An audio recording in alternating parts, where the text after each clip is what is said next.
আমরা প্রচন্ড। এবং একটা কথা আপনাদের সঙ্গে শেয়ার করে রাখি, এই যে ম্যাডাম এতক্ষণ বললেন, ম্যাডামের মা এখন কারেন্টলি আইসিইউতে ভর্তি।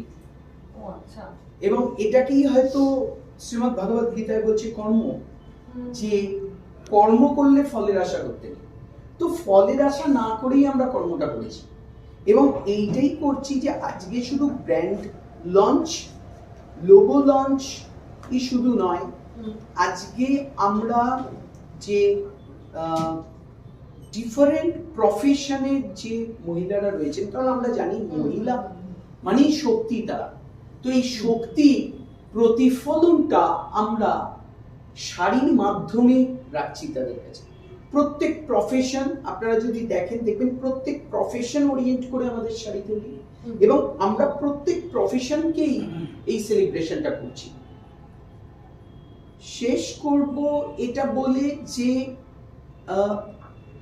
হাউস অফ হ্যান্ডউইভস কিভাবে অন্যদের থেকে আলাদা।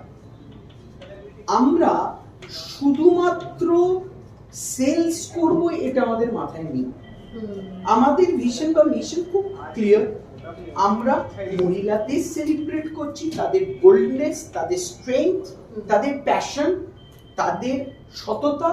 এবং আমার মনে হয় যে মারাই সর্বশ্রেষ্ঠ, তার কারণ সত্যি দশভুজা মা, কারণ মা না থাকলে এই পৃথিবীর আলো আমরা কেউই দেখতাম না। তো সুতরাং মাদের 10টা হাত আছে, তারা 10 হাতে কিন্তু এই পুরো জগৎকে ধারণ এবং ধরক করে রেখেছে।